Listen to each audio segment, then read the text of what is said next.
तो now I will start. ठीक है बेटा, रिकॉर्डिंग भी स्टार्ट हो गया आप लोग का। तो लेट्स स्टार्ट द चैप्टर। कहाँ तक अपना हुआ था? 1.3 अपने को स्टार्ट करना है, राइट ना?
हाँ, एक्सरसाइज 1.3। लेकिन एक्सरसाइज स्टार्ट करने के पहले सब लोग थोड़ा एक कॉन्सेप्ट लिख लो, और इस कॉन्सेप्ट का नाम है आर्गन कॉन्सेप्ट। क्या बोलते हैं इसको? Argand concept. कोई इसमें से आज पहला दिन लेक्चर बैठा है क्या? नहीं ना, लास्ट लेक्चर में थे ना आप लोग। तो देखो, Argand concept, what do you mean by that? Argand, Argand is a name of mathematician. Argand is a name of mathematician who has given some concept about the complex number, and that's why this concept is called as Argand concept. What Argand says that? Argand says that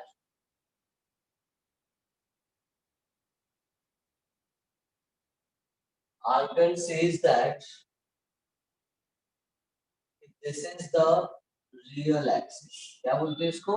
Real axis. But actual में क्या होता है ये? क्या बोलते हैं इसको? But वो एक्स एक्सिस को क्या बोलता है? Real axis.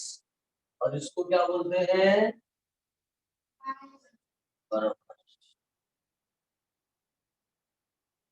क्या बोलते हैं इसको हम लोग?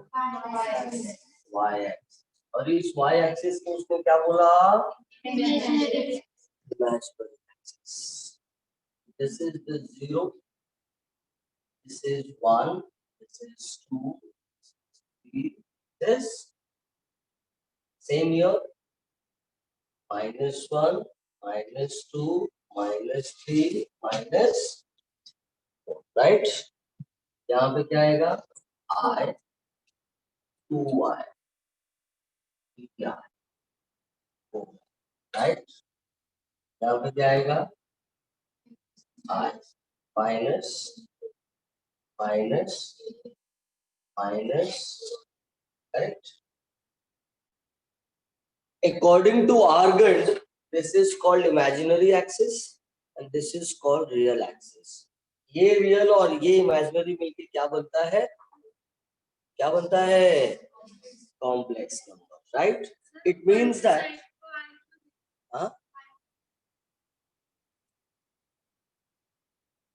वन है ना, 1i, 2i, 3i बोला ना, क्योंकि ये इमेजिनरी एक्सिस है।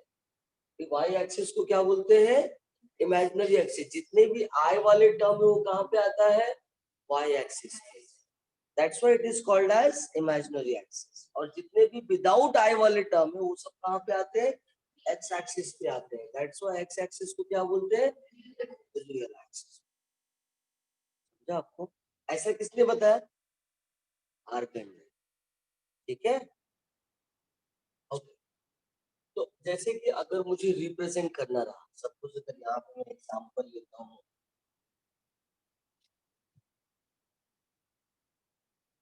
represent the following complex numbers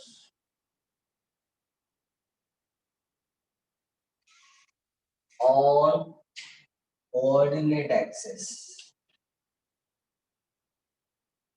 on coordinate axis. Axis is the plural word. क्या ये प्लूरल है? एक्सिस सिंगुलर है और ये प्लूरल, इसमें दोनों आ गया, एक्स एक्सिस एंड, ठीक है, नहीं आएगा तो पूछ लेना। देखो number 1 z1 is equal to 3 plus 4i, number 2 z2 minus 2 minus 2i, ठीक है। Number 3 minus i plus 3i, 4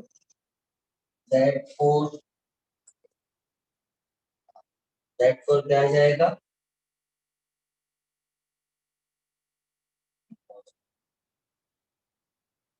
1 minus i। अच्छा एक चीज और बता दो, आप लोग को अगर ये पता होगा कि लगता है सर ने 4 तक लिखा है तो क्या खाली 4 तक ही होता है क्या? कितना भी हो सकता है, मेरा बोर्ड छोटा है तो जितना जगह रहेगा उतना ही लिखना चाहिए, है कि नहीं, इसलिए मैंने 4 तक की एग्जाम्पल लिखा है। बट ऐसा कुछ नहीं है, कोई भी नंबर आ सकता है, ठीक है। तो देखो 3 प्लस 4 आए, कैसे लिखेंगे, ये रहा 3 और ये रहा 4 आए,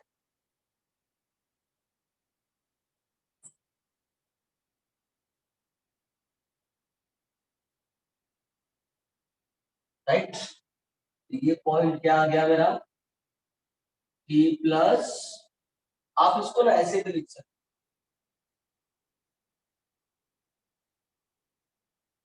ठीक है, क्योंकि नॉर्मली पॉइंट कैसे लिखते हैं हम लोग, एक्स कॉमा वाई ना, तो ऐसे भी लिख सकते हो ऐसे भी लिख सकते हो, दोनों का मतलब सेम। क्लियर। कभी कभी एग्जाम में ऐसे ही आता है, यहाँ पे ऐसे नहीं देगा, 3,4 है, तो वो समझ कर, ठीक है। अभी कुछ पूछो मत, अभी मैं आंसर नहीं दूंगा, अभी मैं एक्सप्लेन कर रहा हूँ, बीच बीच में मैसेज डालते रहते तो मुझे दिखता ही नहीं हूं मैं, अब मैं एक्सप्लेन करूँ कि मैसेज देखूं। ओके, दूसरा देखो अब यहाँ Z2 -2 है, ये रहा -2 और ये रहा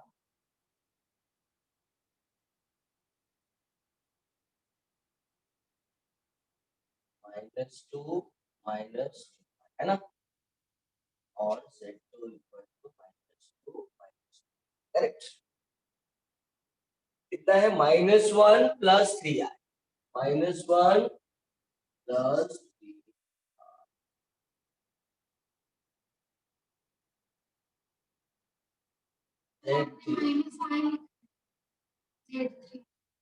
अरे -1 प्लस 3 है और -1, पहला रियल होता है और दूसरा इमेजिनरी, में -i प्लस 3i का मतलब +2i ना, है कि नहीं। Okay and now fourth quadrant कितना है, 1 माइनस आई, 1 का दिख रहा है ये और माइनस आई ये, राइट ना, हम इसको राइट, राइट है, ये आएगा अपना z, वहां पे लिखूंगा तो कचरा हो जाएगा। तो देखो बच्चा लोग, अगर कभी भी ऐसा कॉम्प्लेक्स नंबर को रिप्रेजेंट करना आया कोऑर्डिनेट एक्सिस पे, तो बस एक चीज याद रखना है कि जो विदाउट आई वाला टर्म है that is the on x axis, और जो आई वाला टर्म है that will be on the y-axis, because y-axis is called as, और x-axis को क्या बोलते हैं, रियल एक्सिस. ठीक है, ओके, जस्ट वेट अप. इसके बाद जो दूसरा कॉन्सेप्ट आर्गन ने दिया उसको बोलते हैं हम लोग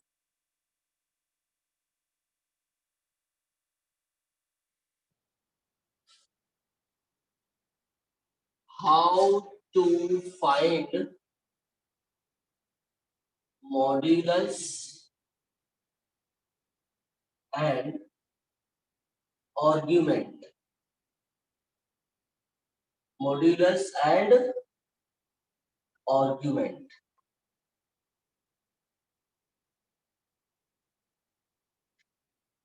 अब मॉड्यूलस एंड आर्ग्यूमेंट क्या होता है, राइट ना. तो दोनों का मैं डिटेल में आपको बताता हूँ क्योंकि इतने में होगा नहीं. समझ में आ रहा है, इतने में नहीं होगा. ये भी लगेगा और ये भी लगेगा. तो आप पहले इसको लिख लो फिर उसके बाद से वो. चलो बच्चा लोग, सब लोग, first of all try to write down this one. किसी को कुछ डाउट है तो पूछ सकता है. बहुत सिंपल है ये.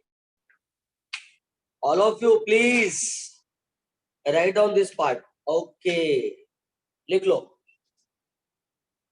उसके बाद में दूसरा वाला कॉन्सेप्ट एक्सप्लेन करता हूं. अभी तक मैंने एक्सरसाइज स्टार्ट नहीं किया है. बोर्ड पे लाइट आ रहा है ना, ठीक है ठीक है. थोड़ा सा लाइट आ रहा है, देख रहा है मुझे. करता हूँ कुछ, क्या कर सकते हैं बताओ. अंधेरे में थोड़ी पढ़ा सकते. उल्लू है हम लोग, रात को अंधेरे में दिखता है. हाँ?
हिंदी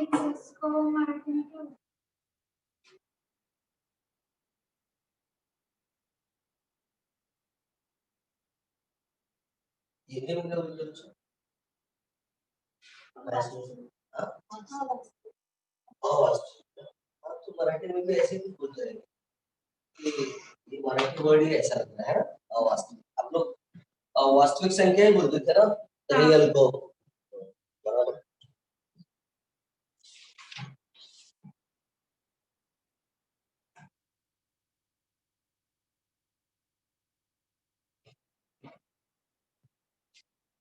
लेकिन मैं मराठी और हिंदी में जानता तो हूँ थोड़ा थोड़ा, मैं नहीं जानता ऐसा। ये चक्कर मत पड़ना, सर सब बता देंगे आपको।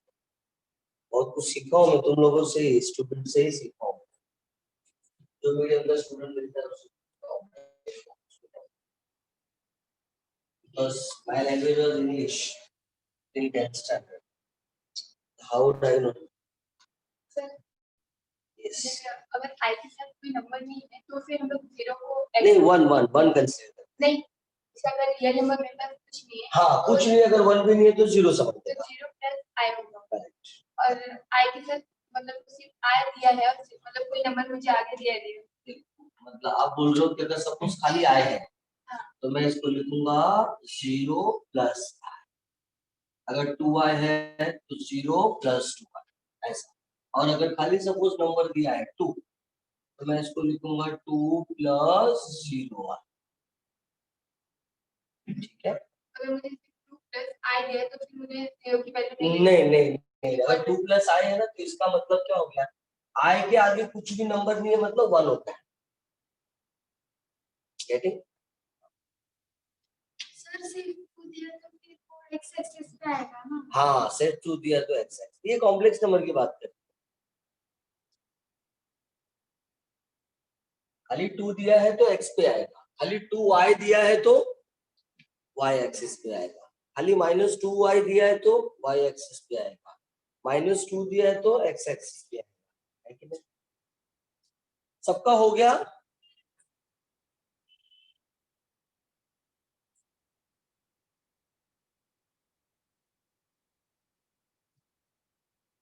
ओके ठीक है।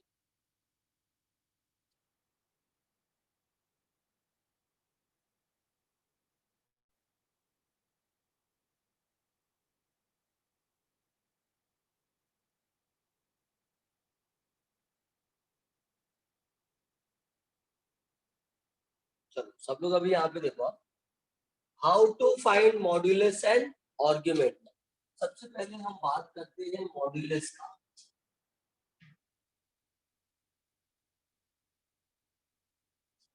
मॉड्यूलस, इसको हम मॉड्यूलाई भी बोलते हैं। क्या बोलते हैं? हाँ, मोड भी बोलते हैं। क्या बोलते हैं?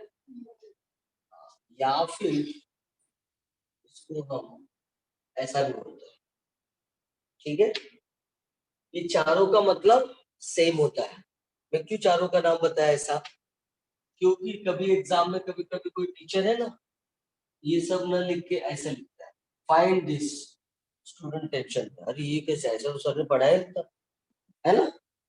कभी कभी क्या होता है, ये पढ़ा है मैंने, ये भी बताया मैंने, ऐसा वाला फाइंड मोड, तो भी स्टूडेंट टेंशन में, अरे सर ने तो ये बताया नहीं क्या होता है ना। मेरे साथ ऐसे हुआ था एक बार, when I was in college ना, तो सर ने हमको ये पढ़ाया था कि इनवर्स ऑफ मैट्रिक्स कैसे निकालते हैं, ट्रांसपोज कैसे निकालते हैं, लेकिन ये नहीं बताया था कि ट्रांसपोज ऑफ मैट्रिक्स हमको सिखाया गया था डैश, बरोबर। और एग्जाम में आ गया टू फाइंड, टेंशन, ऐसा तो सर ने बताया नहीं था, ये क्या है, निकालना क्या है वो तो पता चले। अब कैसे पूछूं ये क्या है भाई, और सर ने हमको कैसे बताया था, है ना? तो ऐसा गड़बड़ नहीं होना चाहिए, है कि नहीं। सर को बताना चाहिए था कि ट्रांसपोज ऐसे भी लिखते ऐसे भी लिखते, दोनों का मतलब सेम। ये फाइंड करने बोले या ये फाइंड सेम ही करना, तो ऐसा है क्या करें। इसके सिर जो भुगतता है फिर वो बराबर है कि नहीं।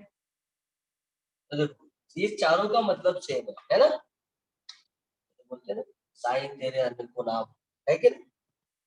इसका बहुत सारा नाम लेकिन करना सेम है, सब लोग देख रहे हैं।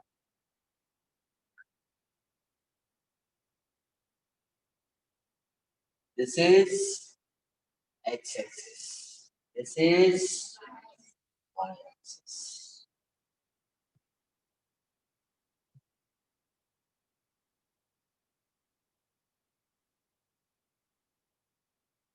सपोज करो यहाँ पे कोई पॉइंट है P, ठीक है, और इधर कोऑर्डिनेट है x एंड y। तो ये 0 से लेके a तक को क्या बोलेंगे x, और a से लेके p तक को क्या बोलेंगे, बराबर बोल रहा हूँ ना। हाँ। और ये क्या है मेरा थीटा, क्या है। सपोज करो कि O से लेके P तक का जो डिस्टेंस है that is R, that is R भी बोल सकते हैं Z भी बोल सकते हैं।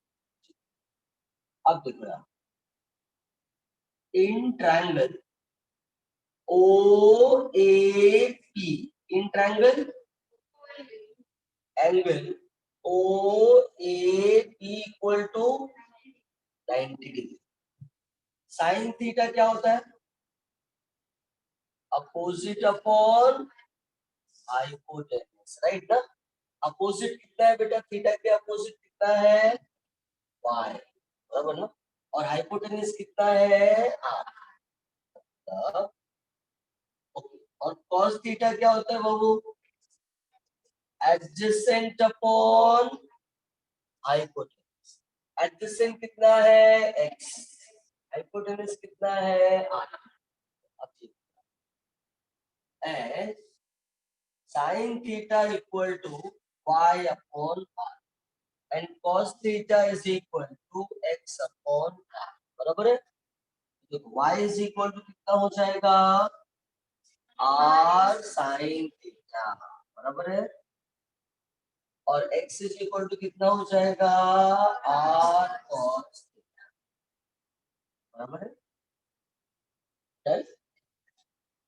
ये रहा मेरा इक्वेशन नंबर 1 और ये रहा मेरा इक्वेशन नंबर। डन। अब क्या करूंगा मैं, squaring and,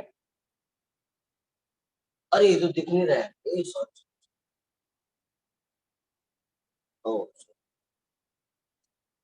squaring and adding equation 1 and 2। Equation 1 and 2 को क्या करूंगा, स्क्वायरिंग एंड कितना हो जाएगा X square plus Y square, या कमेंट R sine theta plus R cos theta, बराबर है।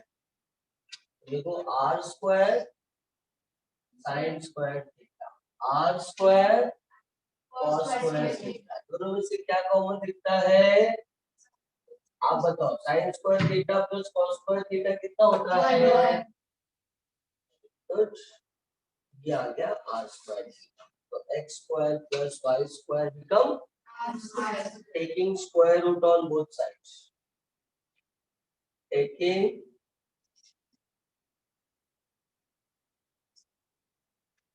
square root on both sides। अगर दोनों साइड का स्क्वायर रूट लिया तो क्या आएगा, x square plus Y square is equal to, right. मैंने पहले बोला था आर को हम क्या बोलते हैं, मॉड ऑफ जेड, राइट। तो मॉड ऑफ जेड का वैल्यू क्या आ गया, this can also be written as x square plus, मैं चाहिए तो मैं डायरेक्ट फॉर्मूला भी लिख सकता था मॉडुलस का, है ना। आपको ये सब मैं एक्सप्लेन नहीं करता, लेकिन मैं क्यों किया, ताकि आपको पता चले कि ये कहां से आया, correct. This is very important. दूसरा अब अपने को निकालना है क्या, आर्ग्यूमेंट। आर्ग्यूमेंट, आर्ग्यूमेंट को हम आर्ग्यू ऑफ थीटा भी बोलते हैं, ठीक है, ओनली थीटा भी बोलते हैं। एक और वर्ड है, एम्पलीट्यूड, क्या बोलते हैं, एम्पलीट्यूड, ठीक है।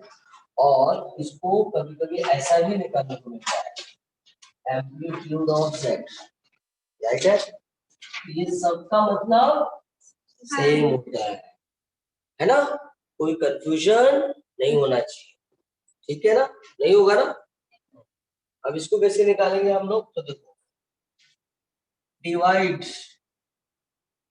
इक्वेशन 1/2, नीचे लाइट आ रहा है, रुक जा भाई थोड़ा सा और, y upon x is equal to r sin theta upon r cos theta, r get, ये कितना आ गया, अरे यार तो दिख ही नहीं रहा है, एक मिनट,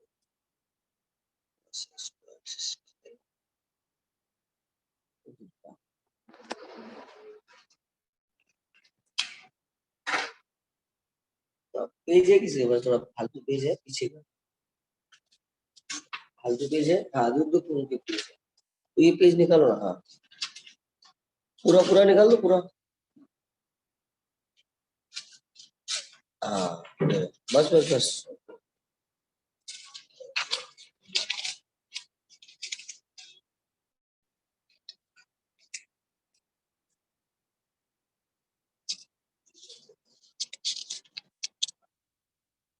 अरे हाँ बाबा तेरा ही इंतजाम कर रहा हूँ, शांति रख थोड़ा।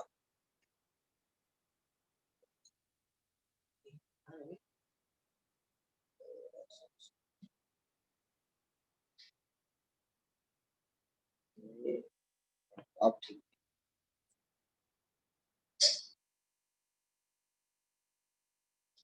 थैंक यू सर, अरे थैंक यू कोई बात नहीं भाई, देखो थैंक यू भी लिख रहा है, अब एकदम प्रॉपर दिख रहा है इनको, खुश हो गए बेचारे। देखो तो क्या आ गया, y by x is equal to, y by x is equal to tan theta, theta कितना हो जाएगा, tan inverse of y by x, tan inverse of y by x.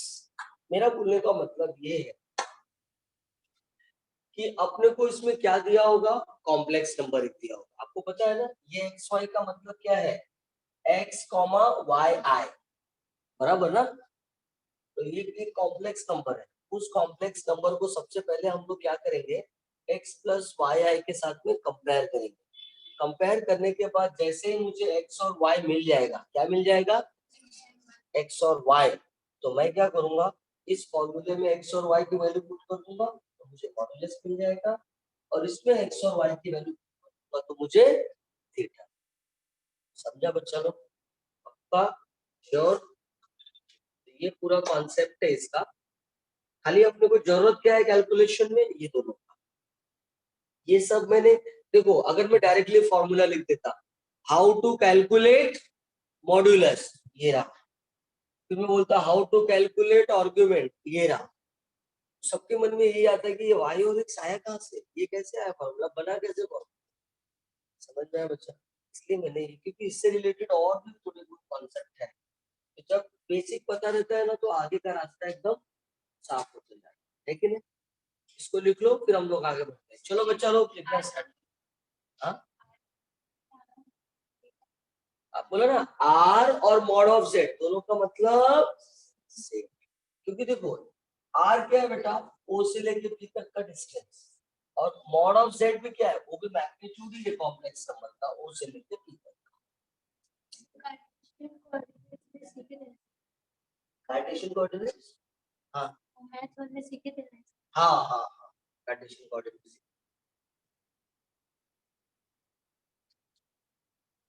आपको तो बेटा पूरा पूरा कोऑर्डिनेट ज्योमेट्री सीखना है। अभी उसमें स्ट्रेट लाइन, सर्कल, बहुत सारे चैप्टर है, पैराबोला, हाइपरबोला, एलिप्स, सब कोऑर्डिनेट ज्योमेट्री के चैप्टर्स है।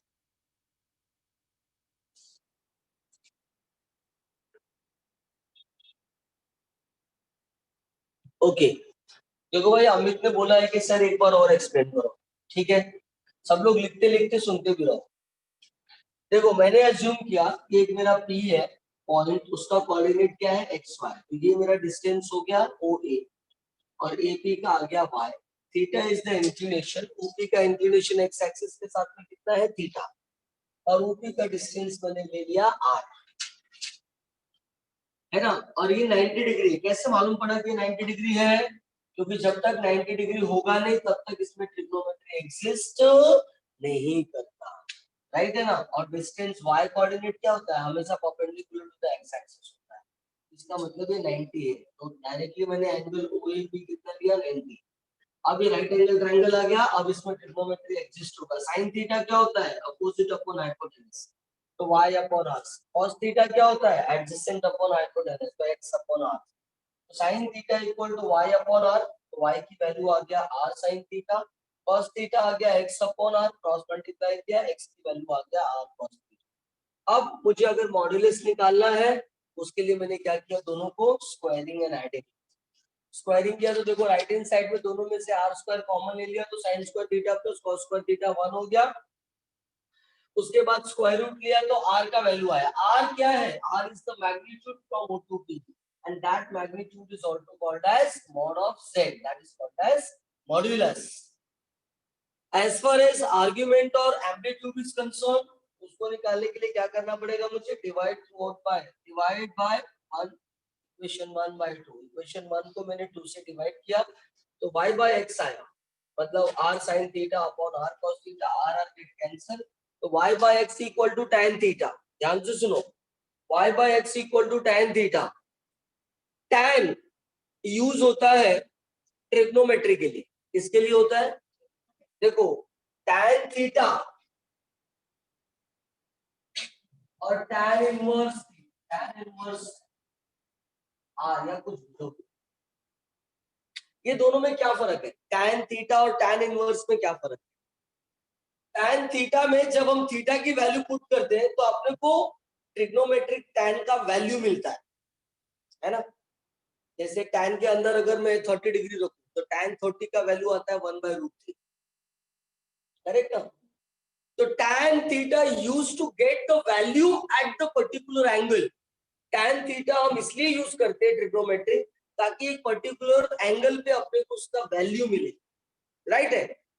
सेम वे इनवर्स कब यूज होता है, तो इनवर्स हम यूज करते हैं एंगल फाइंड करने के लिए, इसके लिए एंगल फाइंड करने के लिए एट द पर्टिकुलर वैल्यू। ये पूरा उल्टा है, ये दोनों क्या है, एक दूसरे के अपोजिट है, tan इनवर्स और tan थीटा।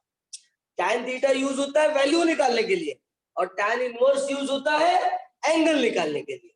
मतलब कि अगर tan इनवर्स में सपोज कि मैंने आगे उसके लिखा 1/√3, तो tan इनवर्स 1/√3, tan किसका वैल्यू 1/√3 होता है 30 का, मतलब tan इनवर्स 1/√3 का वैल्यू हो जाएगा 30 डिग्री।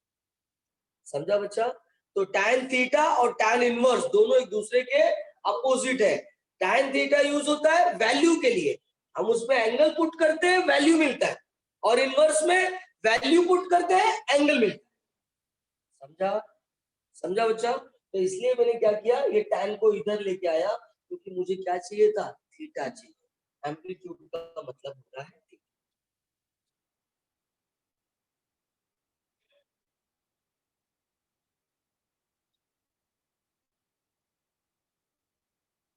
चलो फटाफट लिख लो आप।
रख करो, हो गया सबका?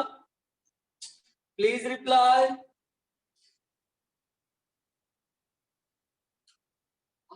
3.1 का क्वेश्चन नंबर 1 देखो, रीड क्वेश्चन नंबर 1।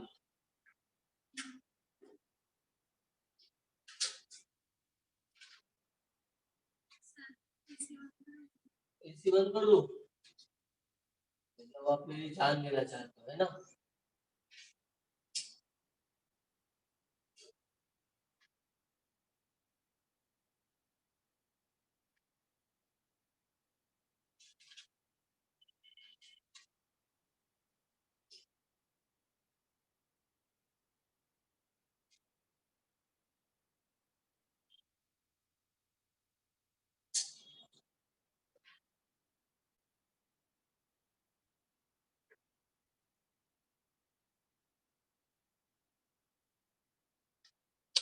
आप एसी बंद करवाओगे, सफोकेशन होगा, हार्ट बीट जाएगा, बरोबर।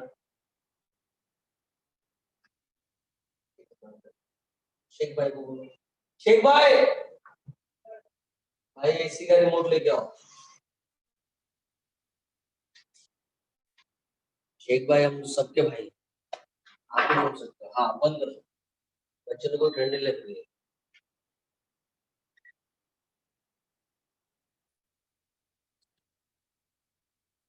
शेख भाई बहुत अच्छे आदमी है, पता है आप लोग, इज वेरी ग्रेट। हर ईद को सेलिब्रेट करते भाई, लेके आते सब, सब लोग मजा के खाते हैं।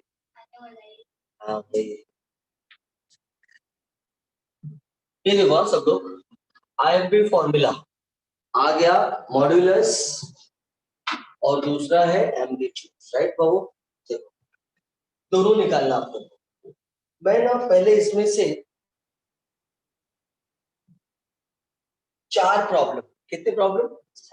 हाँ 4 में आप लोगों को पहले सॉल्व करके देता हूँ। तो मुझे लगता है ना, पहले हम लोग कॉन्सेप्ट अच्छे से क्लियर करते हैं, तो आपको ये सब आ जाएगा सॉल्व करना, ठीक है ना?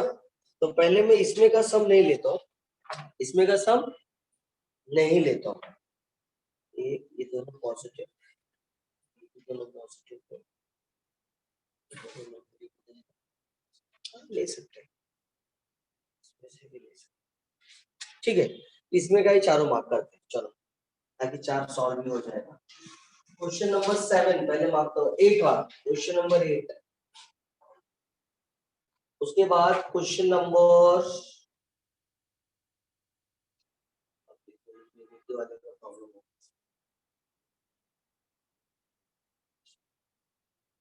एक काम करता हूँ, मैं पहले ना 4 आपको अलग अलग सब सिखाता हूँ, चारों कोऑर्डिनेट वाला, ताकि आपका कॉन्सेप्ट क्लियर हो जाए। तो फिर क्या होगा ना, ये करेंगे तो आपका कॉन्सेप्ट क्लियर नहीं हो पाएगा, तो सब गड़बड़ हो जाएगा। कॉन्सेप्ट क्लियर हो जाएगा तो कोई भी सम आप सॉल्व कर सकते हो, कोई प्रॉब्लम नहीं है, सब आप खुद से सॉल्व करो। आप खाली देखो, पहले सीखो अच्छे से। मैं यहाँ पे लिखता हूँ extra sums, extra problems, find modulus and amplitude,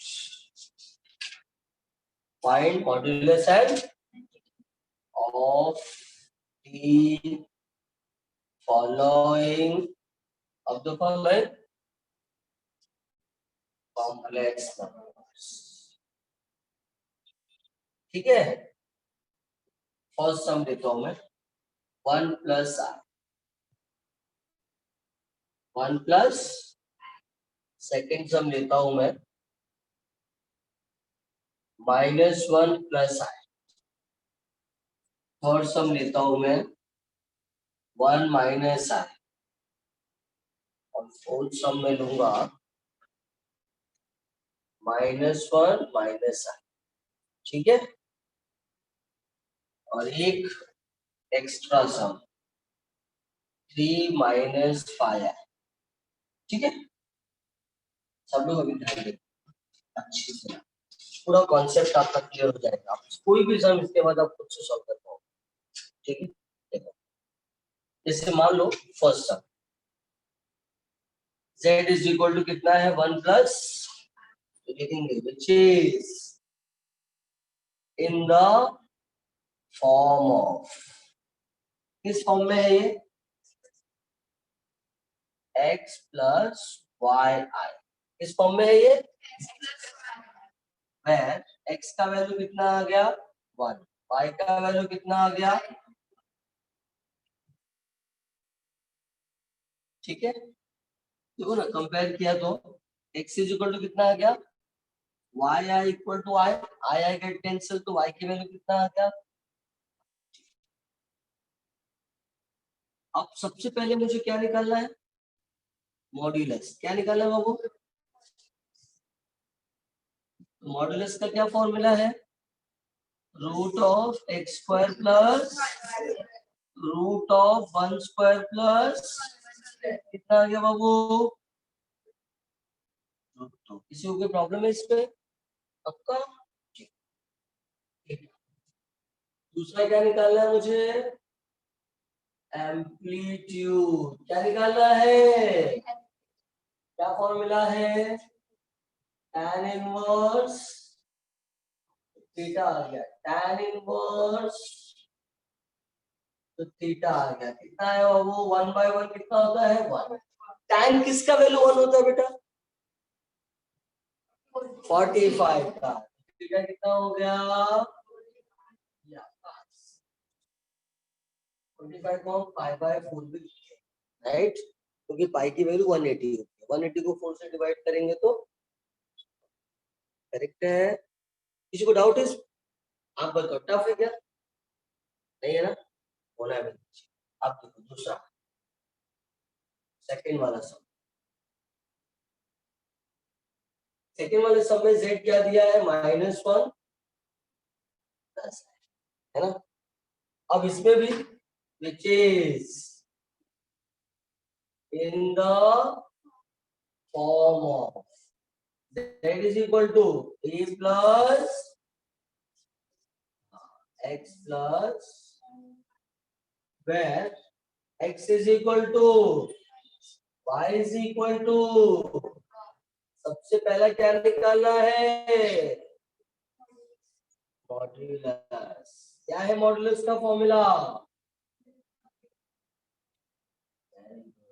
root of -1 square 1 square, कितना आ गया बेटा 1 + 1 कितना आ गया बाबू,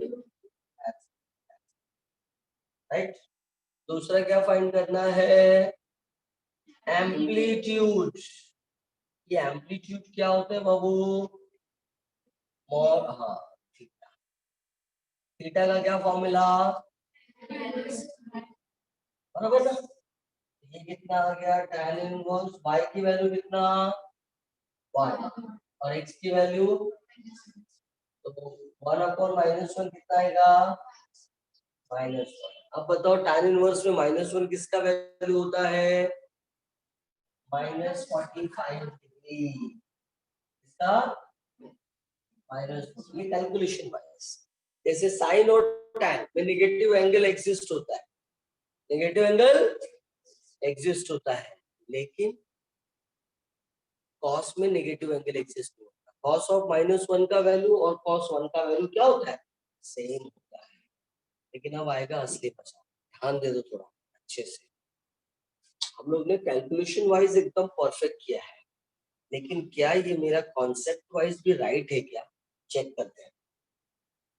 देखो ये क्या है बाबू, मेरा क्वाड्रेंट राइट है, ये क्वाड्रेंट में मेरा x और y दोनों क्या होता है पॉजिटिव, तो 1 1 यहाँ पे लाई करेगा x और y, इसमें x नेगेटिव और y पॉजिटिव, तो -1 1 यहाँ पे लाई करेगा, -1 यहाँ पे लाई करेगा, और 1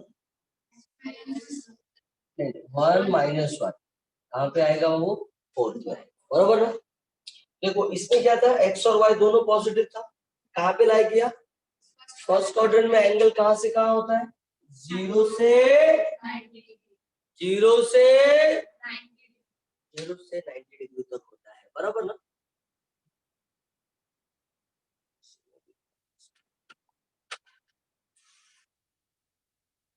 ये ऑनलाइन में बड़ा करके है ना। कैमरा कहाँ गया? हाँ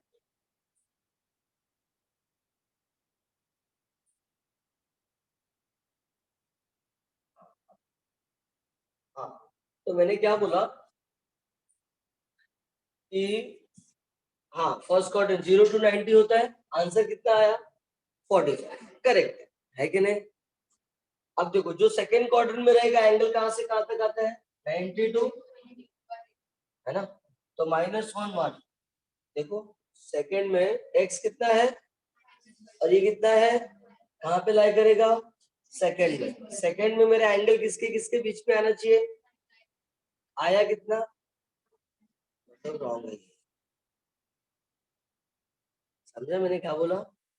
जो चीज कैलकुलेशन वाइज आता है कोई जरूरी नहीं है कि कॉन्सेप्ट वाइज हो राइट हो। मैथ्स में कैलकुलेशन वाइज और कॉन्सेप्ट वाइज जब दोनों राइट होता है ना तब जाके मार्क्स मिलता है।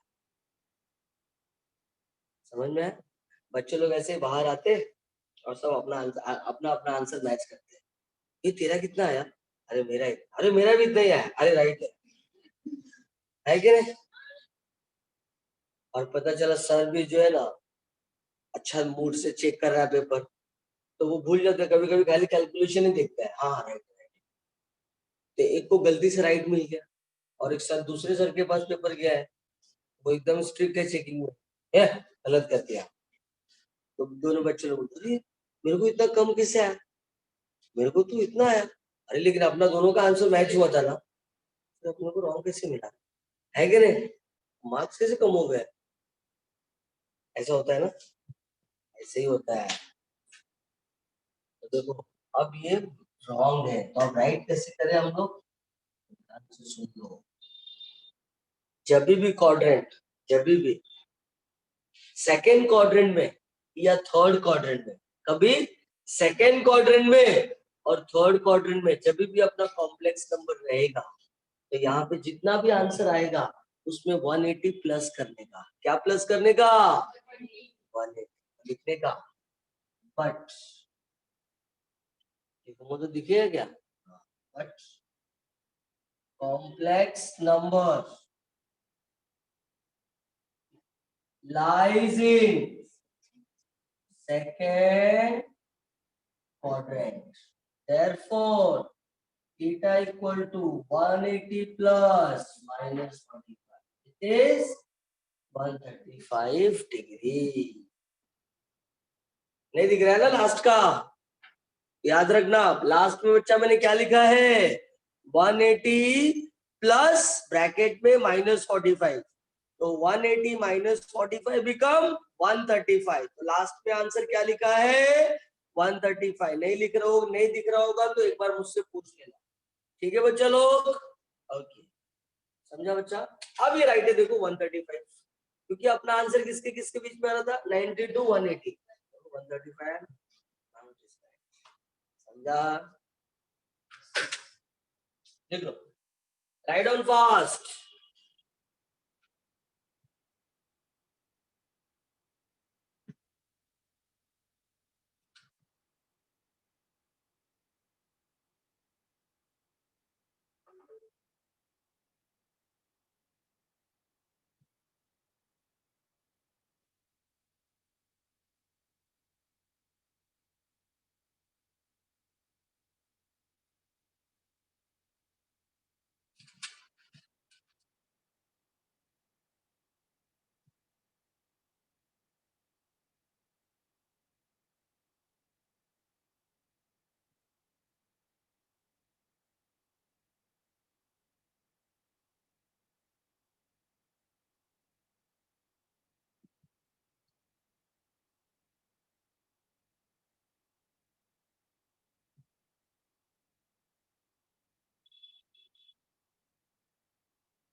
हो गया बच्चा?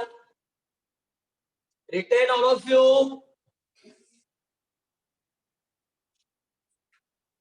सब लोग ने लिख लिया क्या?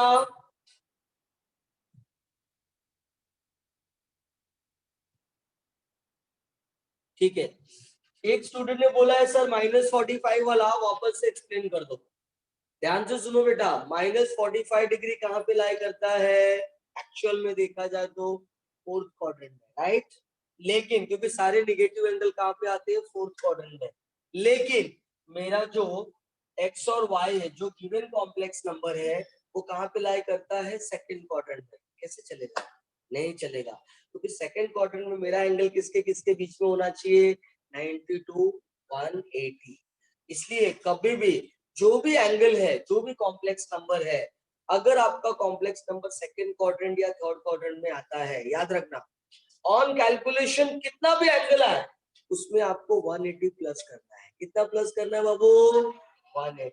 तो जब मैं 180 प्लस करूंगा तो 180 प्लस ब्रैकेट में यहाँ पे कितना एंगल था? -45।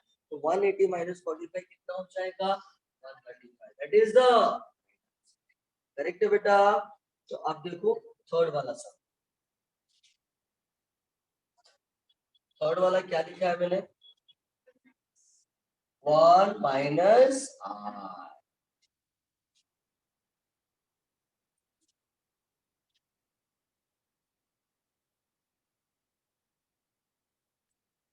ठीक है ना?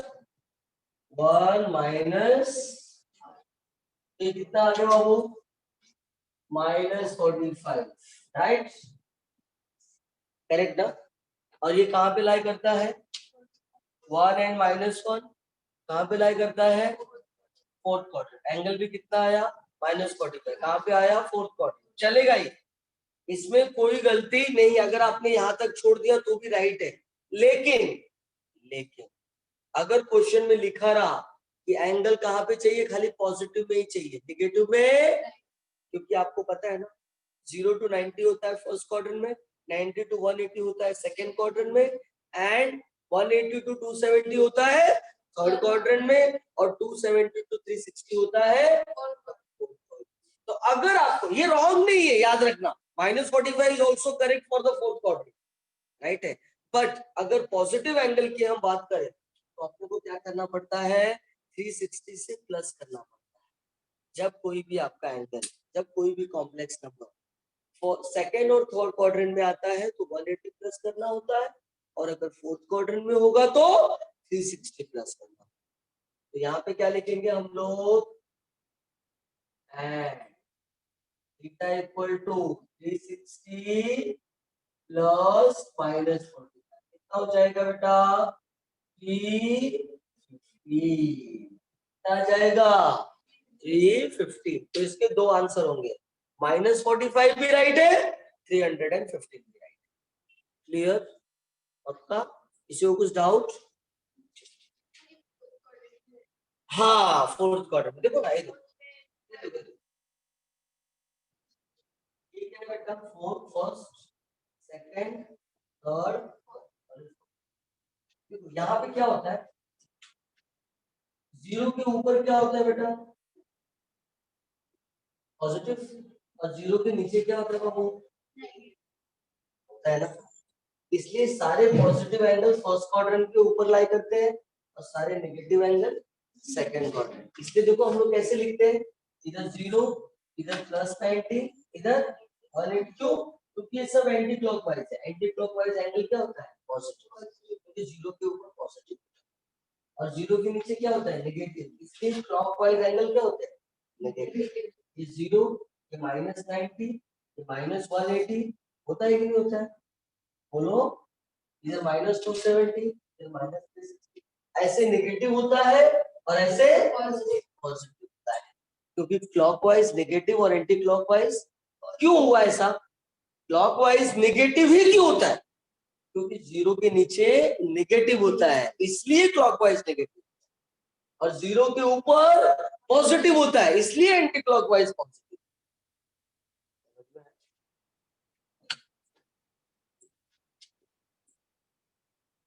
तो -45 भी करेक्ट है, लेकिन अगर उन लोग पॉजिटिव के फॉर्म में ही एंगल पूछा तो उस टाइम पे आपको पता होना चाहिए कि मुझे क्या याद रखो 360। क्लियर? अब रुको रुको जस्ट, अब कौन सा बचा है सब?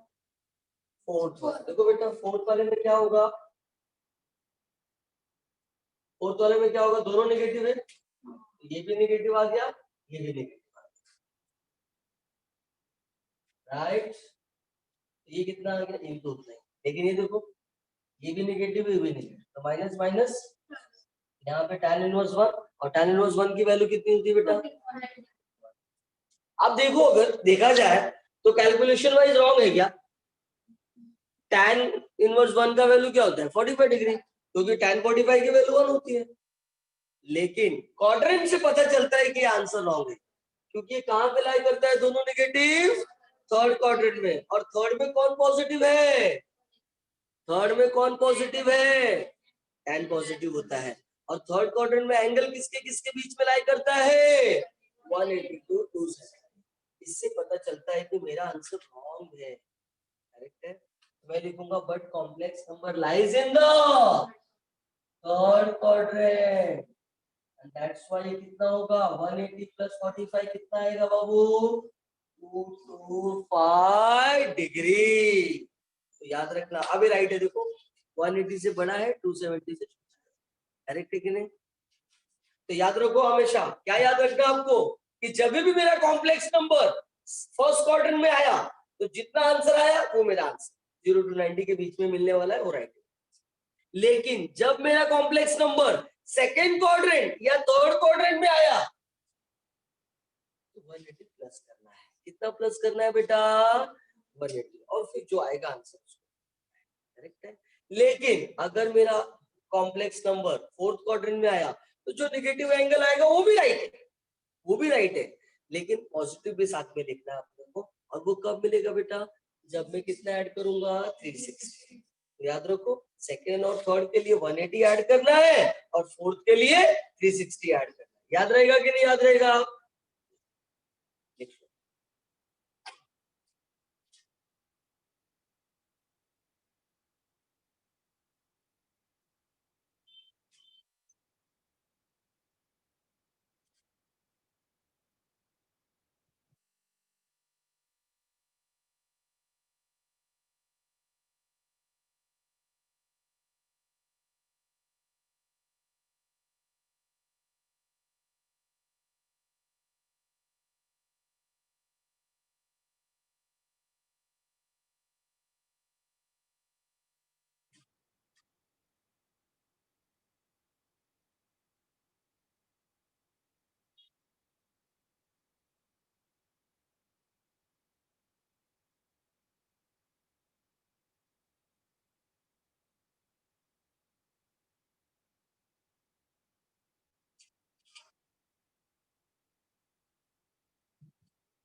हाँ,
हो गया बच्चा लोग?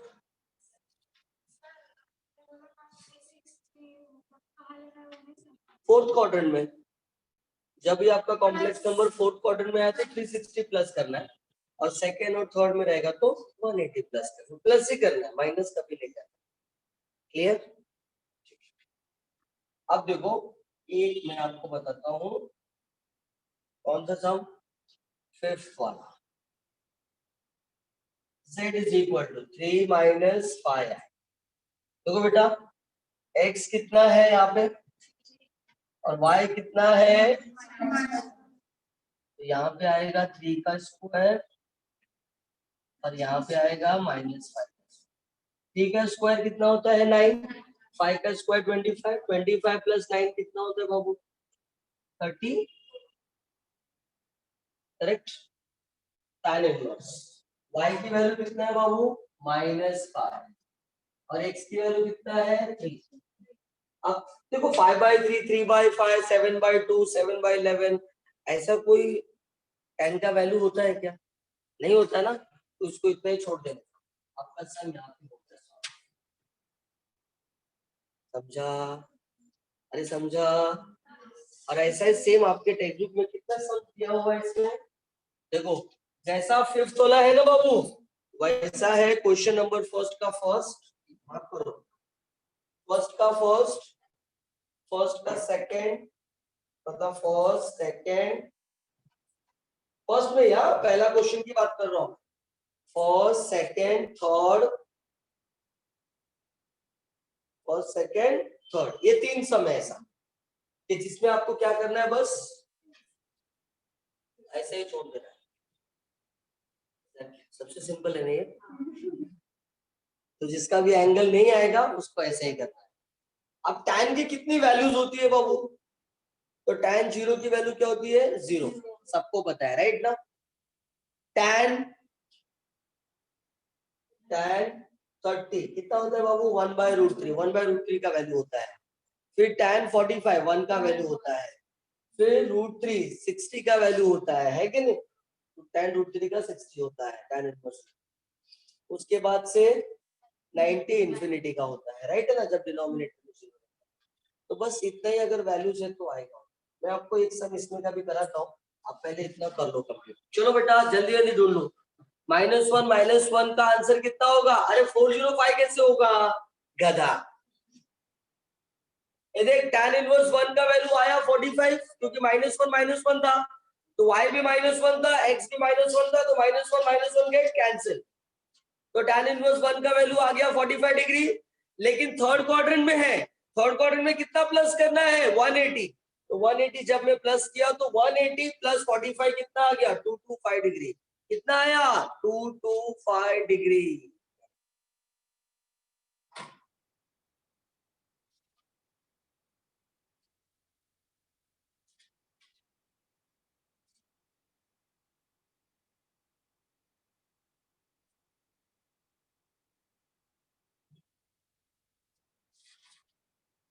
चलो ये फिफ्थ वाला जल्दी से कर लो फटाफट, फिर मैं टेक्स्ट बुक का एक सम लेता हूँ।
डिनोमिनेटर कोई भी माइनस माइनस में नहीं रहता। हाँ डिनोमिनेटर हाँ माइनस का मतलब समझा नहीं। जो डिनोमिनेटर रहता है वो माइनस में रहता नहीं माइनस में हो सकता है लेकिन वो फिर ऊपर चला जाएगा ना माइनस का साइन।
हो गया वो, हो गया सबका।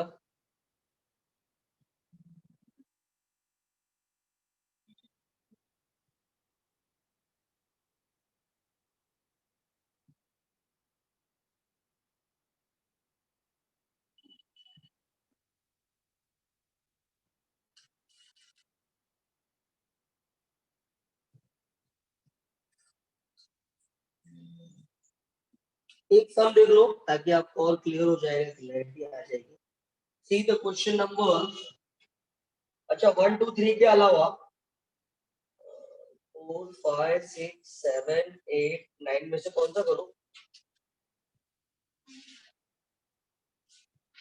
10 वाला तो मैं सॉल्व करके बताऊंगा आपको, उसके अलावा बोलो कौन सा 9 वाला।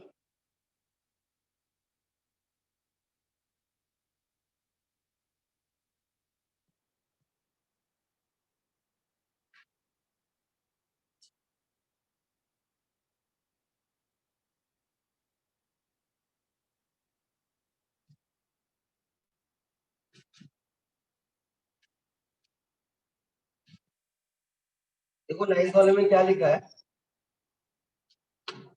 1 प्लस आई। जब कंपेयर किया तो x का वैल्यू कितना है बेटा, और ये कितना आ गया रूट। मॉडुलस मॉड z का क्या फॉर्मूला, रूट ऑफ, तो मॉड ऑफ z कितना आ गया, रूट ऑफ, तो कितना आ गया ये 1 प्लस 3 कितना आ गया बेटा,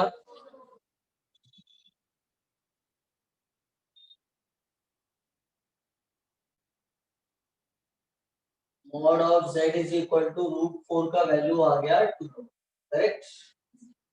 अब आ गया एम्पलीट्यूड, बोलो एम्पलीट्यूड का क्या formula, tan inverse y upon x। तो tan इनवर्स y का वैल्यू कितना बोलो, रूट 3, और x का वैल्यू कितना, तो tan इनवर्स रूट 3 आया। tan किसका वैल्यू रूट 3 होता है, 60 डिग्री, राइट है। और देखो ये अब कॉम्प्लेक्स नंबर चेक करना स्टार्ट करो, x और y दोनों पॉजिटिव है, कहां पे लाई करेगा, फर्स्ट क्वाड्रेंट, कहां से कहां तक एंगल होता है, आंसर कितना आया, करेक्ट है। समझा आपको कैसे सॉल्व करना है,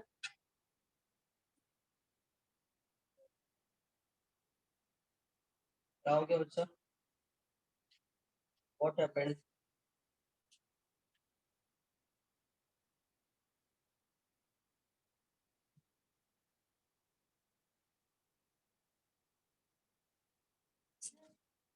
आंसर रूट 2 और अपॉन रूट 3 है तो रूट रूट कर देना। नहीं ऐसा होता है क्या, रूट में दोनों आ जाएंगे, रूट 2/3 हो जाएगा, रूट कभी कटता नहीं है बाबू, रूट कब जाता है? जब स्क्वायर होता है, बस।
लिख लिया बच्चा?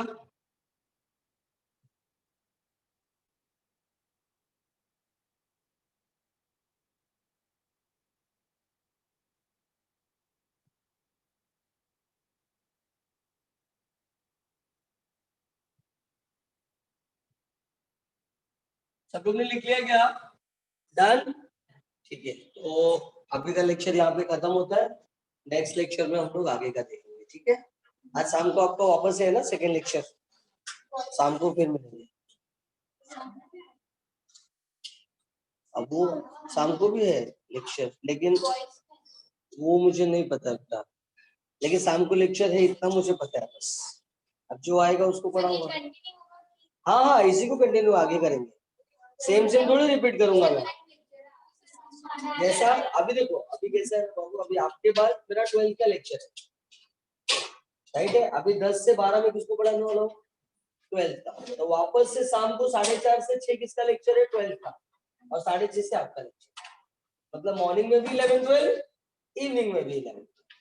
समझा बेटा? यस बेटा, वापस से मिलेंगे हम लोग। हाँ हाँ, देखो यहाँ पे बच्चे लोग लिख रहे हैं आफ्टरनून बैच फॉर बॉयज। ये बच्चे लोग ने मुझे मैसेज किया, I don't know exactly, but आप पूछ सकते हो ऑफिस में, शेख भाई ये बताएंगे आप। हाँ, वो मुझे नहीं पता बेटा, मेरा क्लास नहीं है, समझो आप। ठीक है बाबू, चलो फिर मिलते हैं। आपको जो भी डाउट है ना बेटा, वो शेख भाई से पूछ लो, वो आपको हेल्प करेंगे। मिलते हैं शाम को, चलो बाय बाय।